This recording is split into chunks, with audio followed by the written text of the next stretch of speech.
चल रहे हैं, उस पर भी आऊंगा। अभी तमाम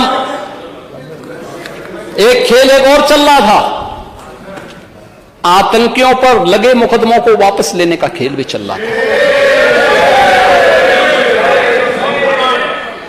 ये सभी खेल उत्तर प्रदेश के अंदर चलते थे। महोदय, ये खेल कहां तक लेके जाएंगे लोग? और तो मुझे कर रहे थे, इसलिए मुझे ऐसा कुछ नहीं खेलना है। देखो, मैं एक सामान्य व्यक्ति और हर एक के साथ बहुत सद्भावना के साथ पेश आता हूं, सम्मानजनक व्यवहार करता हूं, सबका साथ और सबके विकास की बात करता हूं। लेकिन मैंने कह दिया ना कि कम से कम इधर के बहाने आपने काका श्री को ही सम्मान देना शुरू कर दिया। और शिवपाल जी, सचमुच में जब आपको देखता हूं तो मुझे महाभारत का दृश्य याद आने लग जाता है। आप जैसा अनुभवी व्यक्ति सचमुच हर बार चले जाते हैं, बार बार अपमानित होते हैं। आपके अनुभव, आपके संघर्षों का लाभ समाजवादी पार्टी को नहीं लेना चाहिए। और अरे, आप चिंता मत करिए, देखिए हम उनका सम्मान करते हैं, वो हमारे वरिष्ठ सदस्य हैं और उनको जो है ये सम्मान मिलना भी चाहिए। नहीं, क्यों नहीं मिलता? मैं आज जैसे आपसे मिलता हूं वैसे मैं उनसे भी मिलता हूं, और क्यों नहीं मिलेंगे? हाँ हाँ, क्यों नहीं, बार बार मिलते हैं, बार बार मिलते हैं। नहीं नहीं, उनकी सिक्योरिटी भी उनको दी जानी चाहिए। और सिक्योरिटी मुझे लगता है जितने जरूर आप कह रहे हैं, जरूर करेंगे। आपने सिफारिश कर दी है, जरूर उनको मिलनी चाहिए, जरूर मिलनी चाहिए। और चाचा को भी अपने स्वाभिमान को बनाए रखना चाहिए।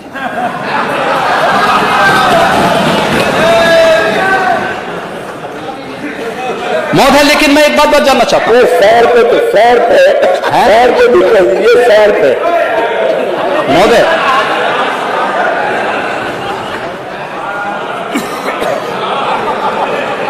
एक और प्रकरण जो इन्होंने इस दौरान उठाया, जब पूरी दुनिया, पूरा देश यूपी के अंदर आया था।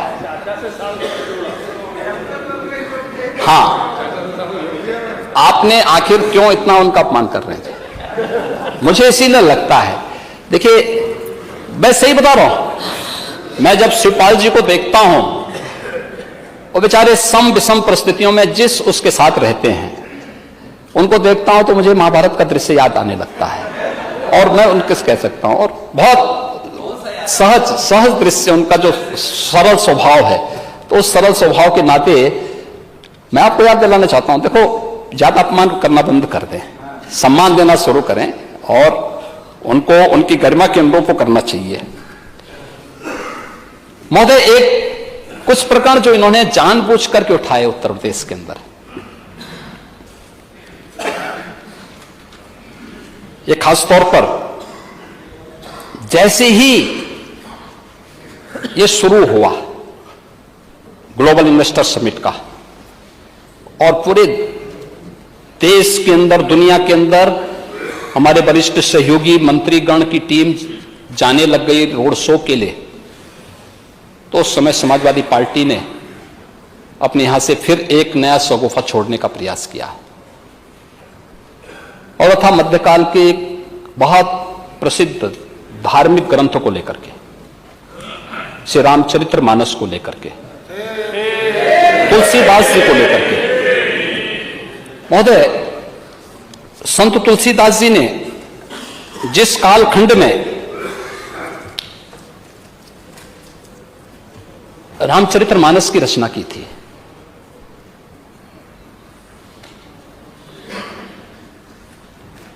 उन जैसा साधक और संत को उस समय की सत्ता का बुलावा आया था। अकबर ने उनको बुलाया था। तुलसीदास जी ने तो एक ही बात उनको कह दी थी कि हम चाकर रघुवीर के पठो लिखो दरबार, तुलसी अब का होई गे नरके मनसबदार। बहुत अच्छा संदेश दे दिया था उन्होंने। और उन्होंने कहा देखिए हमारा तो एक ही राजा है, वो राम है, बाकी राम के अलावा मैं किसी को राजा नहीं मानता। आज भी रामलीलाओं का जो प्रचलन है संत तुलसीदास जी की देन है, समाज को एकजुट करने के लिए। मध्यकाल के उस कालखंड में तुलसीदास जी ने पूरे समाज को एकजुट किया था रामलीलाओं के माध्यम से। और तुलसीदास जी ने उस समय कहा था बोलो राजा रामचंद्र की। तुलसीदास जी की देन है। लेकिन तुलसीदास जी को और रामचरितमानस जिस प्रकार से कुछ लोगों ने फाड़ने का प्रयास किया, ये जो कृत्य हो रहे हैं, ये जो कृत्य हो रहे हैं, अगर किसी और के साथ हुआ होता, किसी अन्य मत और मजहब के साथ हुआ होता तो क्या होता, क्या स्थिति होती?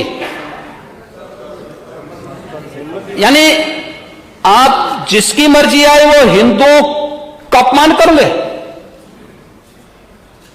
जिसकी मर्जी आए वह शरारत कर ले, अपने अनुसार शास्त्रों की विवेचना कर ले।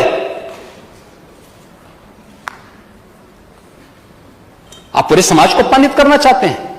महोदय मैं मॉरिशस गया था, मॉरिशस के प्रवासी भारतीय दिवस के कार्यक्रम में मैं गया था।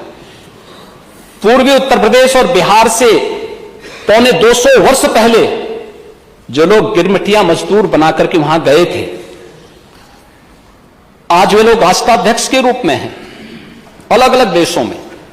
उन्होंने समारोह किया था, भारत सरकार ने मुझे उस समय भेजा था। जब मैं गया तो उनके पास जाकर के मैंने वहां देखा, मैंने उनसे पूछा, मैंने कभी आप के पास कुछ चीज है बची हुई जो आपके पूर्वज विरासत में लेके आए होंगे? उन्होंने कहा हां साहब हमारे घर में है। मैंने कहा क्या है? वो रामचरितमानस का गुटका था। रामचरितमानस था वहां पे।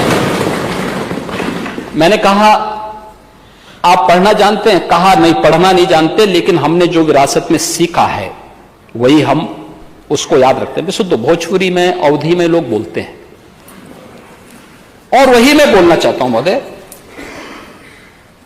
यहां पर हमारे मान्य सदस्य हैं, समाजवादी पार्टी के व्हिप हैं या ये अवधी भाषी हैं, इनके आगे पीछे राकेश सिंह भी हैं। हम इस बात को जानते हैं कि रामचरितमानस अवधी में रची गई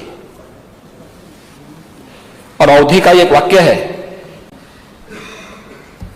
कि भैया इतनी देर से केका ताड़त आहा। आप कुछ बताएंगे इसका अनुवाद क्या है? ताड़क का मतलब क्या है इसमें? क्या मारने से है क्या?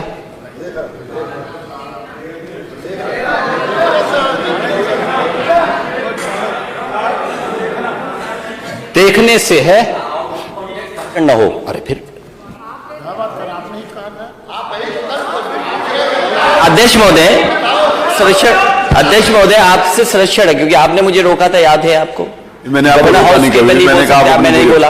आउट ऑफ कॉन्टेक्स्ट नहीं बोलना चाहिए, आउट ऑफ कॉन्टेक्स्ट भाषण नहीं होना चाहिए। अध्यक्ष महोदय मेरा आपसे यही निवेदन है। कंटेस्ट में है ना, इसमें माननीय अध्यक्ष जी जब नेता विरोधी दल बोल रहे थे हाँ तो कोई भी तो क्रिकेट का विषय जो आया वो क्या आउट ऑफ कॉन्टेस्ट नहीं था क्या? वो भी आउट ऑफ कॉन्टेस्ट था। ये अपने आप में नहीं, ये टोकना नहीं चाहिए ये बात। एक जब नेता प्रतिपक्ष बोल रहे थे किसी ने भी नहीं टोका, माननीय मुख्यमंत्री जी बोल रहे हैं, बाकी ये टोकना नहीं चाहिए बात। महोदय दूसरा है, हमारे बुंदेलखंड से मान्य सदस्य कितने हैं? थोड़ा हाथ खड़ा करेंगे सब लोग बुंदेलखंड के। हाँ बैठे महोदय। बुंदेलखंड संत तुलसीदास जी का जो जन्म हुआ था वो आज के चित्रकूट जनपद के अंदर राजापुर गांव में हुआ था।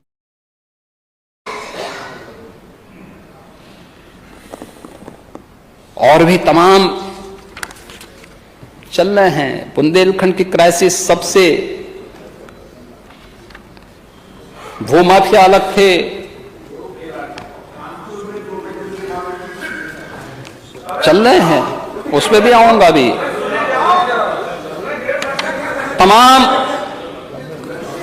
एक खेल एक और चल रहा था, आतंकियों पर लगे मुकदमों को वापस लेने का खेल भी चल रहा था।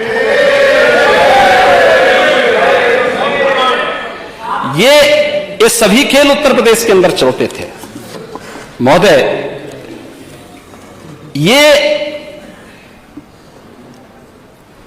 खेल कहां तक लेके जाएंगे लोग? और तो मुझे कर रहे थे, इसलिए मुझे ऐसा कुछ नहीं खेलना है। देखो, मैं एक सामान्य